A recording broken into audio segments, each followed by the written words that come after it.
Guys, today we are going to discuss centroids or center of gravity. For our centroids or center of gravity, it is a point from which the weight of a body or system may be considered to act. In uniform gravity, it is the same as the center of mass.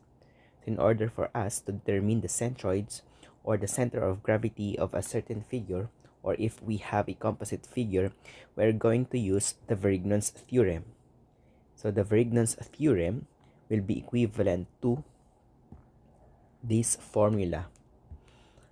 So in order for us to determine the centroid or the center of gravity of a certain figure or of a composite figure, let's say we are going to ask or we are going to solve first for the x bar.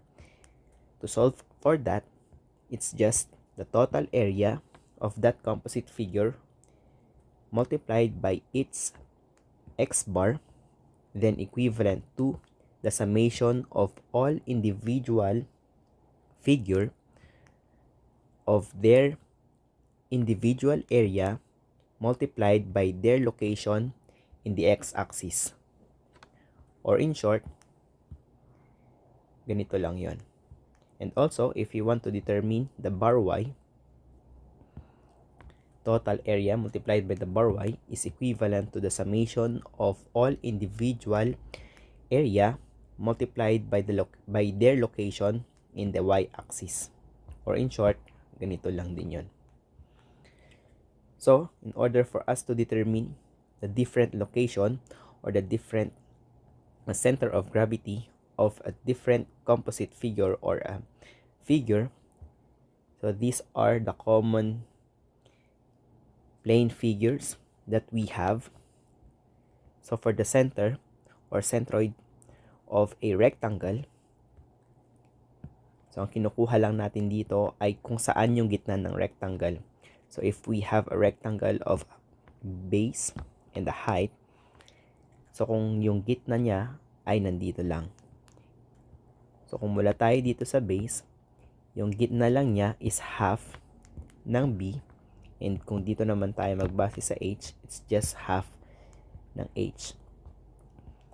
And if we have a right triangle, or if we have a triangle, the centroid of a triangle, or yung center of gravity of a triangle, so kung andito yung ating b, andito yung ating h, ito ngayon yung ating center of gravity for a triangle.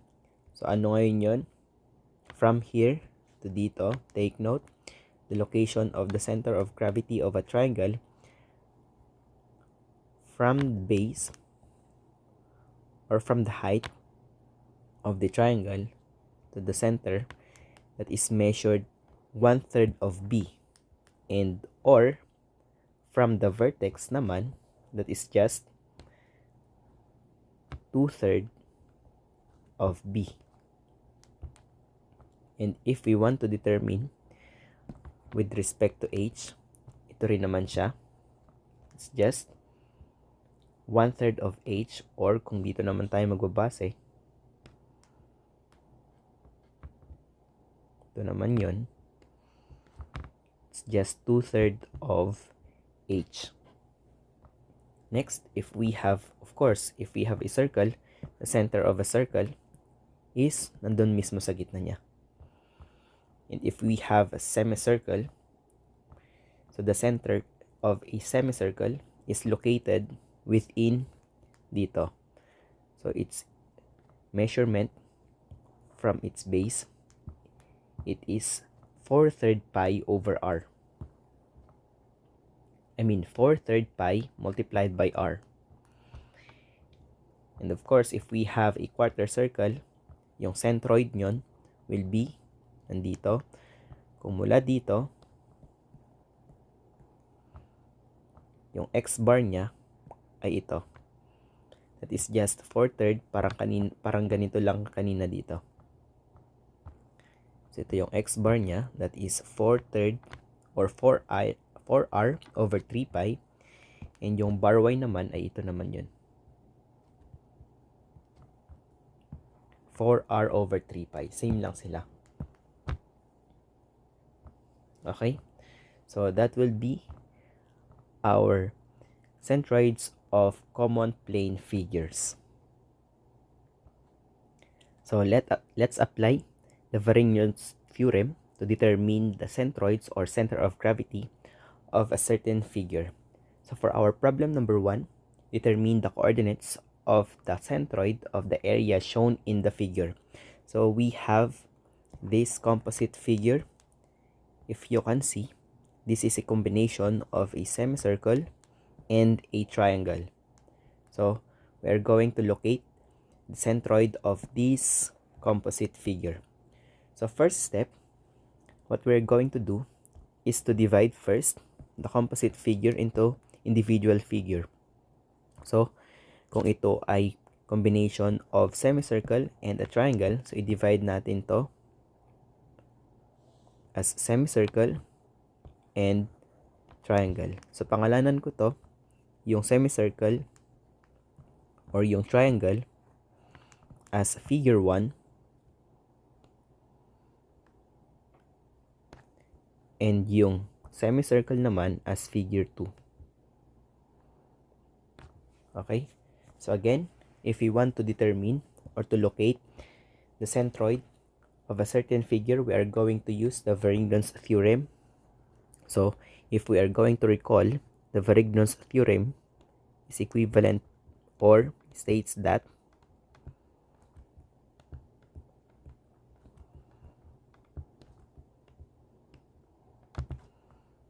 the total area multiplied by x bar is equivalent to summation of individual area multiplied by their location in the x-axis, as well as for the y bar then.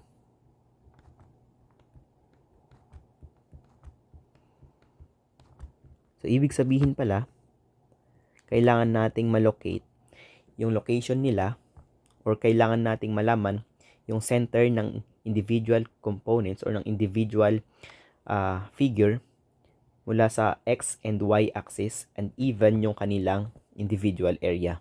Then later on we will get the total area. Okay? So considering figure 1 or yung ating triangle, so let's solve for the area. So this will be our solution.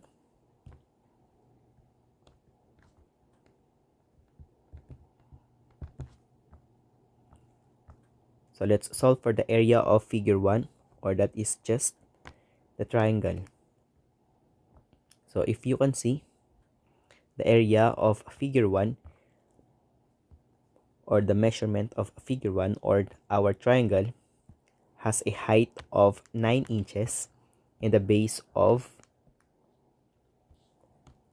diameter of the semicircle. So if we have a radius of the semicircle which is 3 inches, then therefore its diameter would be 3 plus 3, 6 inches.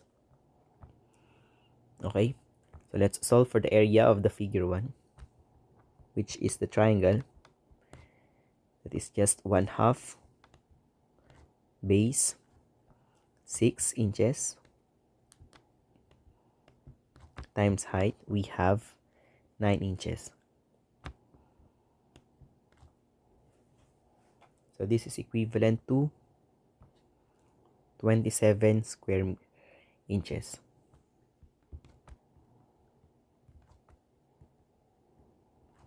Next, for the area 2. Area 2 or figure 2 is semicircle. So if we have an area for the circle, then for the semicircle, it's just half of the area of a circle. So for the area of a semicircle, again, it's just half of the area of a circle. So the area of a circle in terms of radius, we have pi r squared. Pi r squared. Then this is semicircle, so let's divide by 2.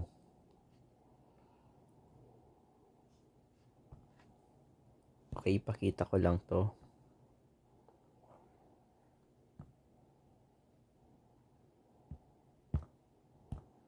Again, the area of a triangle, it's just 1/2 base times height.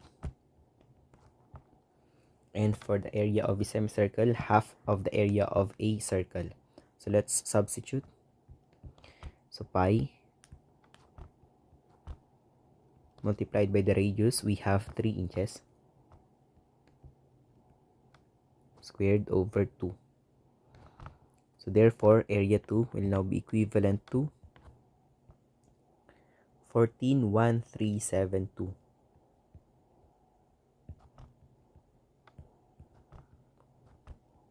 square inches. So we have now the area of individual figure, the area 1 and the area 2. So let's solve for the total area.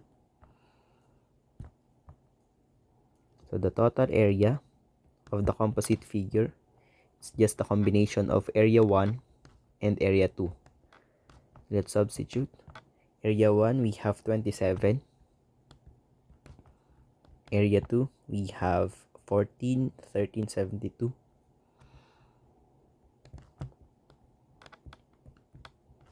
So therefore, our total area will now be equivalent to 41,1372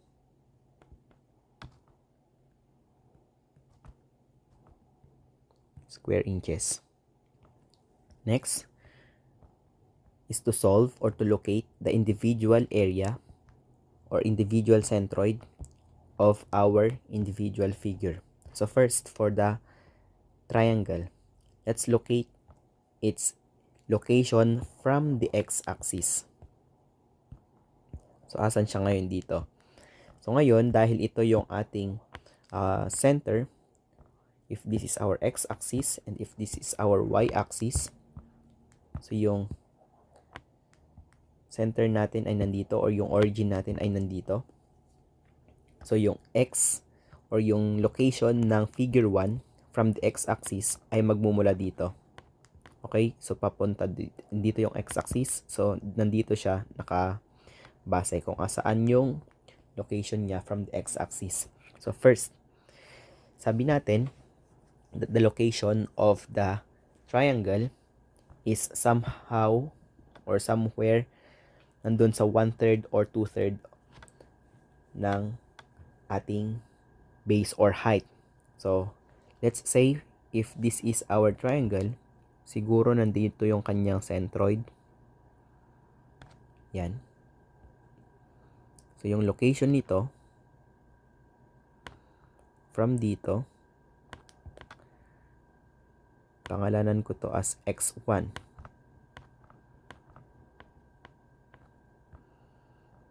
And ito naman, kung sa y-axis naman tayo nakabase, mula naman dito, ito naman yung kanyang y1. Next, for the figure 2,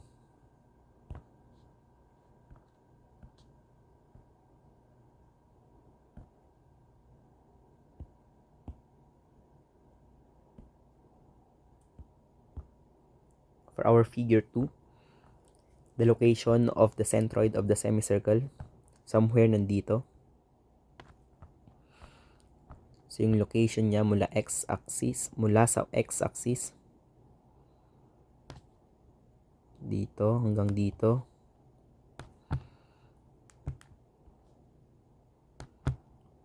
Pangalanan ko to as x2.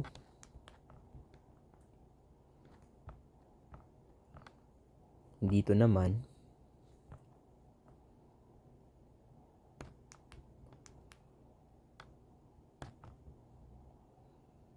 hanggang dito is y2. Okay, so let's solve for the y1, y2, x1, x2. So to solve for x1, x1 is just 1/3 of this. So that is 1/3 of the diameter of the semicircle, or 1/3 of 6.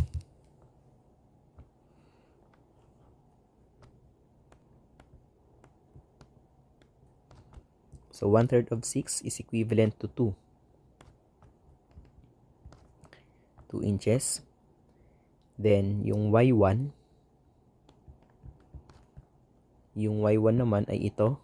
Of course, kung dito, mula dito, ay 1/3. So, syempre, mula dito hanggang dito na ngayon ay 2/3. 2/3 ng 9 inches. So, that is 2/3 of 9 inches. Or this is equivalent to 6 inches. Okay? Let's locate x2 and y2. So, sabi natin kanina that the location of the centroid of a semicircle is 4r over 3 pi.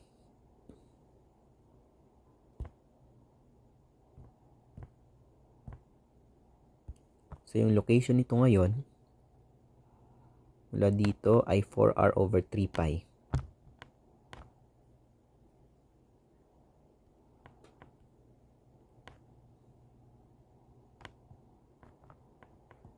Ito yan.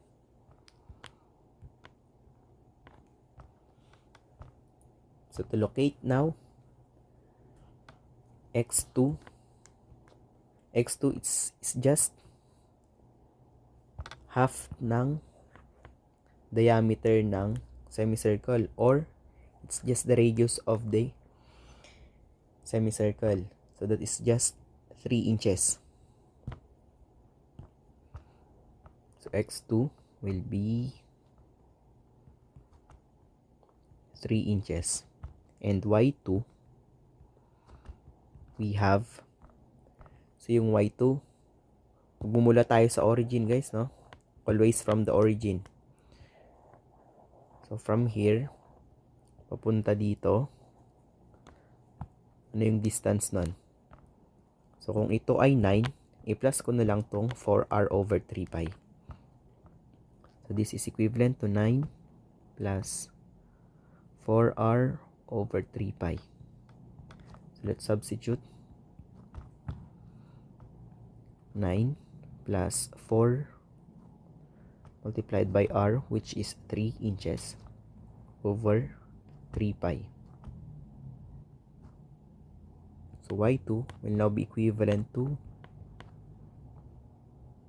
10.2732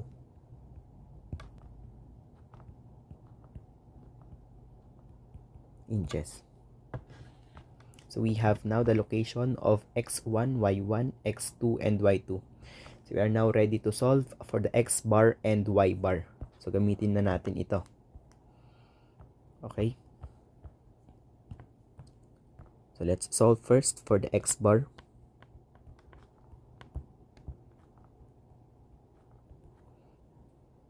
So gamitin natin yung Varignon's theorem, which is total area multiplied by x bar is equivalent to the summation of all individual area multiplied by their location from the x-axis, or a1 x1 plus a2 x2. So let's substitute. Meron naman na tayong total area dito, no? Let's divide both sides by total area. Iwan na lang natin sa kabilang side ng equation yung x bar. So x bar will now be equivalent to a1 muna tayo. a1, 27 multiplied by x1, 2 plus area 2, we have 14, 13, 72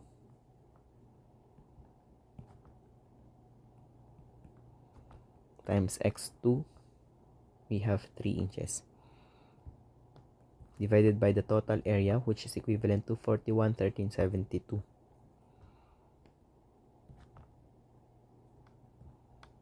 So therefore, our x bar will now be equivalent to 2.3437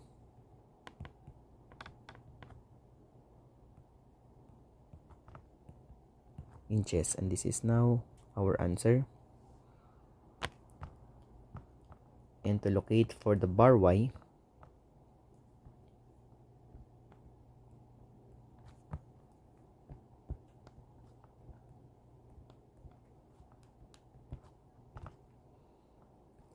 total area multiplied by bar y is equal to A1 y1 plus A2 y2. So bar y will now be equivalent to area 1, we have 27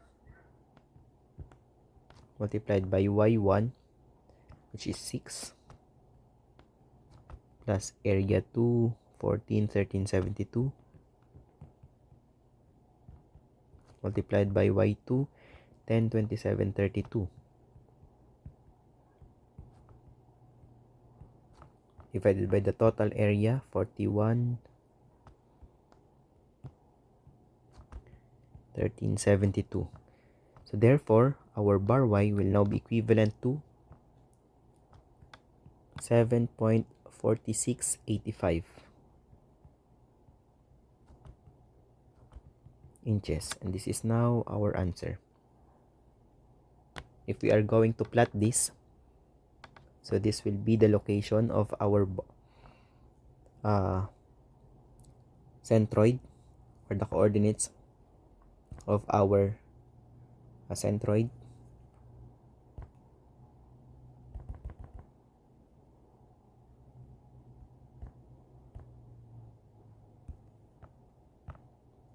So sa x-axis, yun daw ay 2.3437.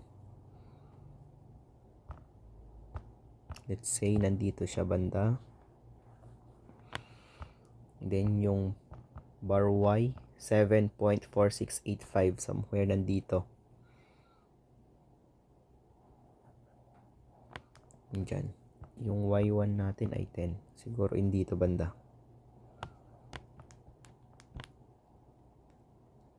So therefore, this will be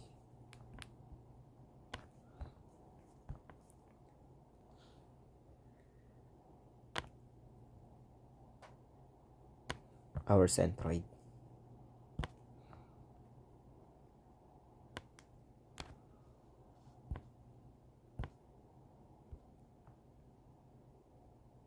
Ayan.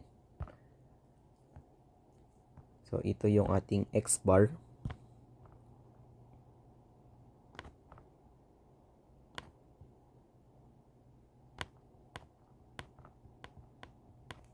Ito naman yung ating y bar.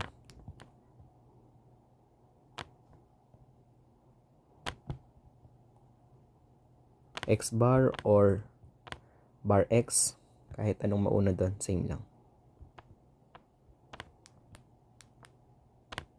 Okay, so this is now our answer for our problem number 1.